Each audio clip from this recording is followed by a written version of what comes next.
بسم اللہ الرحمن الرحیم فی قلوبہم مرض فزادہم اللہ مرضا ولہم عذاب علیم بما کانوا یکذبون۔ ان کے دلوں میں بیماری ہے تو اللہ نے ان کی بیماری اور بڑھائی اور ان کے لیے دردناک عذاب ہے بدلہ ان کے جھوٹ کا۔ فی قلوبہم مرض، ان کے دلوں میں بیماری ہے۔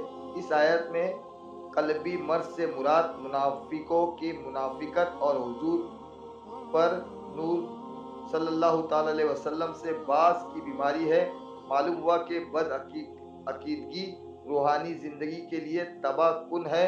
نیز حضور اقدس صلی اللہ تعالی علیہ وسلم کی عظمت و شان سے جلنے والا مریض القلب یعنی دل کا بیمار ہے۔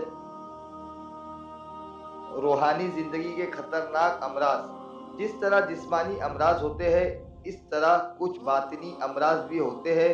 جسمانی امراض ظاہری صحت و تندرستی کے لیے سخت نقصان دہ ہوتے ہیں اور باطنی امراض ایمان اور روحانی زندگی کے لیے زہر قاتل ہے۔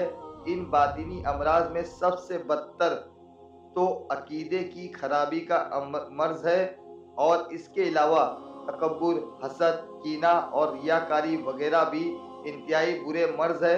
ہر مسلمان کو چاہیے کہ باطنی امراض سے متعلق معلومات حاصل کر کے ان سے نجات حاصل کرنے کی کوشش کرے، اور اس کے لیے بطور خاص امام غزالی رحمۃ اللہ تعالی کی مشہور کتاب احیاء العلوم کی تیسری جلد کا مطالعہ بہت مفید ہے۔ فزادہم اللہ مرضا، تو اللہ نے ان کی بیماری میں اور اضافہ کر دیا۔ مفسرین نے اس اضافے کی مختلف صورتیں بیان کی ہے۔ ان میں سے 3 صورتیں درج ذیل ہے۔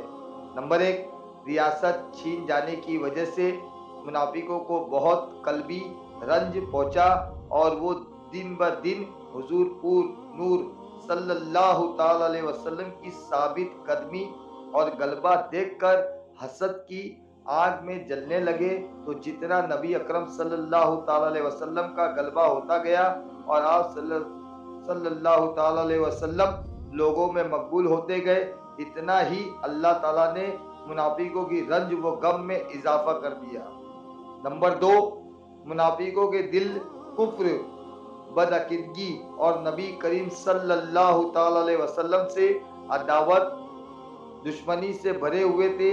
اللہ تعالیٰ نے ان کی ان چیزوں میں اس طرح اضافہ کر دیا کہ ان کے دلوں پر مہر لگا دی تاکہ کوئی وعظ نصیحت ان پر اثر انداز نہ ہو سکے۔ نمبر 3، جیسے جیسے شہری احکام اور نزول وحی میں اضافہ ہوا اور مسلمانوں کی مدد و نصرت بڑھتی گئی، ویسے ویسے ان کا کفر بڑھتا گیا، بلکہ ان کا حال تو یہ تھا کہ کلمہ شہادت پڑھنا ان پر بہت دشوار تھا، اور اوپر سے عبادت میں اضافہ ہو گیا اور جرموں کی سزائیں بھی نازل ہو گئی، جس کی وجہ سے یہ لوگ بہت بے چین ہو گئے تھے۔ وَلَهُمْ عَذَابٌ عَلِيمٌ بِمَا كَانُوا يَكْذِبُونَ، اور ان کے لیے ان کے جھوٹ بولنے کی وجہ سے دردناک عذاب ہے، یعنی اللہ تعالیٰ اور آخرت پر ایمان لانے کا جھوٹا دعویٰ کرنے کی وجہ سے ان کے لیے جہنم کا دردناک عذاب ہے۔ جھوٹ بولنے کی وعید اور نہ بولنے کا ثواب۔